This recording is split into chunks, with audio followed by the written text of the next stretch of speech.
name's Susie Miller and I'm on the committee of Belfast Titanic Society, and my great-grandfather Thomas Miller was a deck engineer who was lost on Titanic.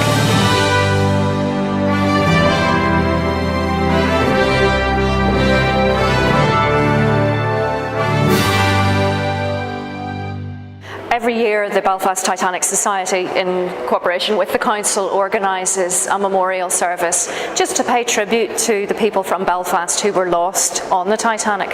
There aren't very many names on that memorial, but over the years we've managed to get more and more of the relatives connected to those names to come. So I think today we probably had about 12 to 15 families who have a connection to Titanic who were there to pay tribute to their relatives. Then are they glad, because they be quiet. So he bringeth them unto their desired haven. Each family which was represented laid a white rose on the plinth with all of the names on it, just to pay tribute to whoever belonged to them. It's a tradition which started last year just with the new Memorial Garden opening, and it's a way really of involving all of those families who've made the effort to come down and be part of the ceremony. Well, today we have had not only a memorial service for those that lost their lives in Titanic, but one that recognises that the ship sank today 101 years ago.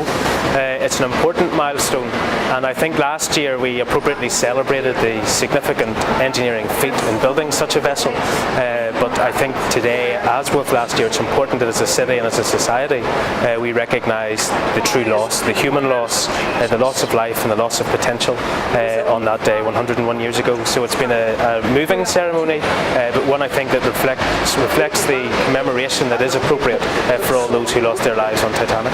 Which lifteth up the waves thereof.